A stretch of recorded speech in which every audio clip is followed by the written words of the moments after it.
Oh no, I'm out of focus. I can't see. Oh, there we go. In the last episode, I said that we get on to a new project this time, but there's a few little details on the camera adapter that we need to cover. So here they are. We got that.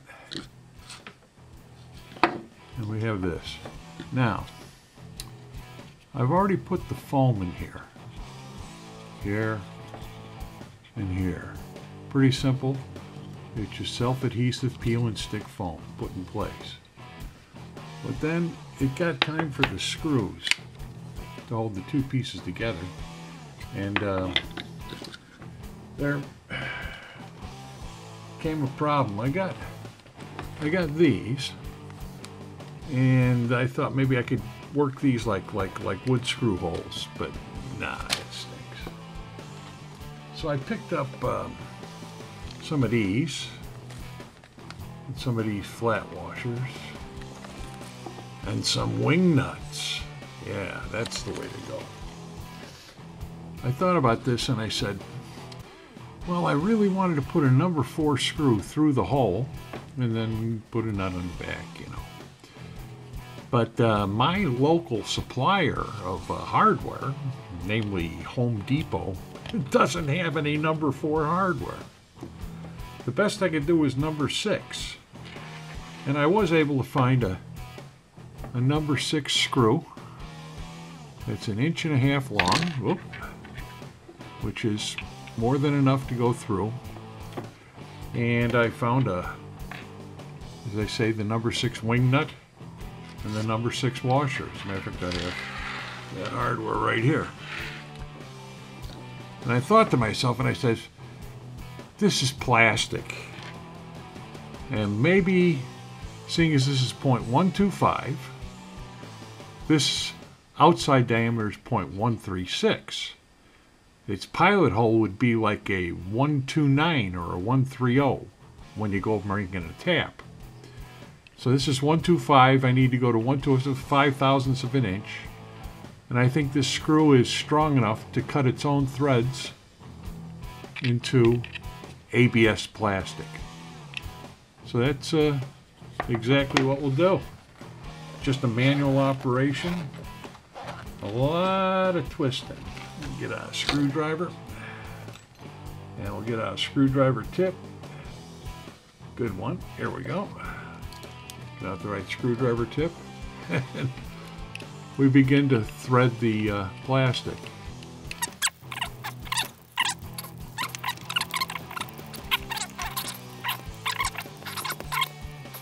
And we're screwed in, and oh, we're in place.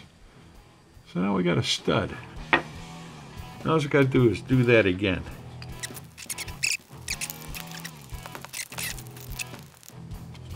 There.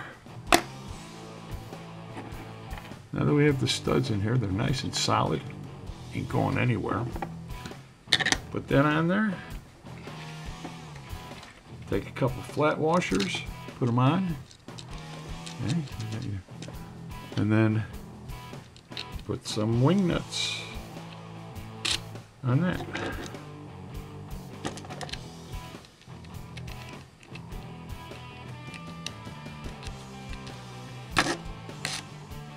And there we go.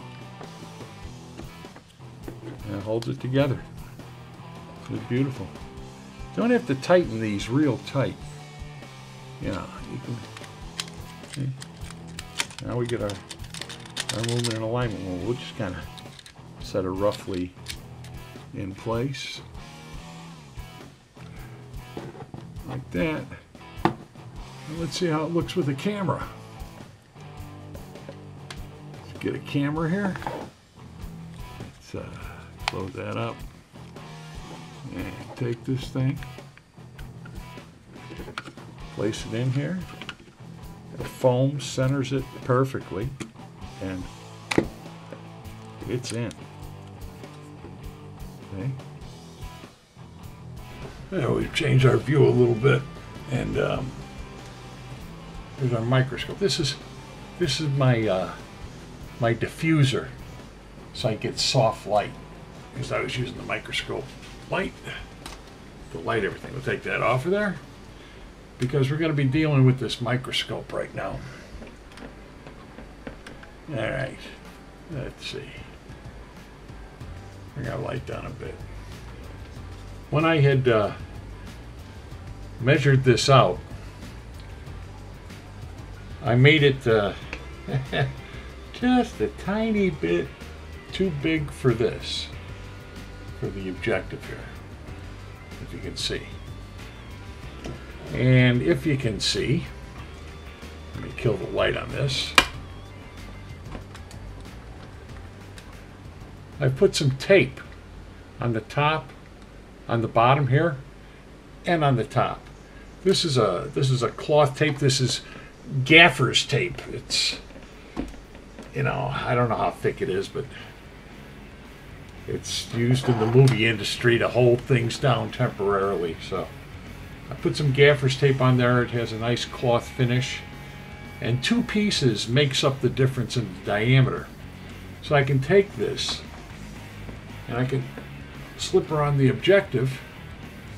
It comes off nicely, goes on easy. This thing right now is in a little bit of a slip fit, so I can move it around and it'll stay where I move it, and then I can lock her down. So let's take a look at something. Okay, so here's what we get. It doesn't look like much. Let me move the camera a little bit here. There we go. Oh yeah, that's what we want. Boy, let me tighten this wing nut. Let me tighten this one. And I think we got a good, stable, rotatable image. It's great. There. We can focus on different levels. I had to turn autofocus off on the camera because I was trying to get both of these in focus at the same time, and you can't. You can see got some microcircuitry in here. Not a lot on one of these cards. It's the traces that count. But there we go. There's our digital. There's our Arduino silkscreen markings, and I think this thing is working great. Very easy to use. Yeah, let me get one of them pins in focus. There we go. The pin's in focus. The housing's in focus. The top of that cap's in focus, and now we go down to the board. Now the board's in focus. Yeah. That's great. Ah, there's an IC in a socket. This is a little high, so we can come up and look at this.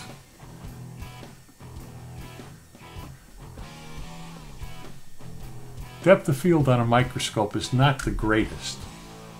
Okay. As you can see, this area here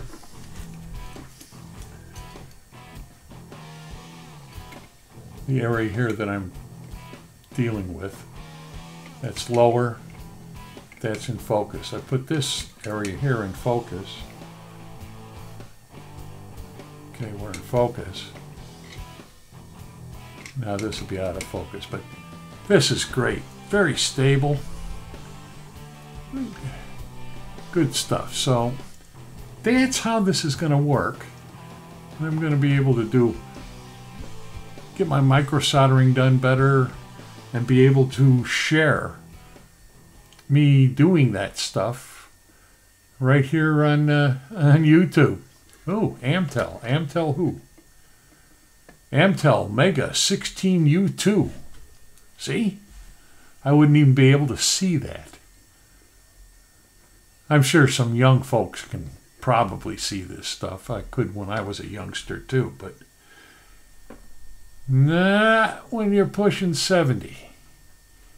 So, yeah, I'd have to say that this should be the conclusion of the microscope. And there we go. Throw something in there. So there's something weird in there. Get that in focus. It's my screwdriver. So that's it.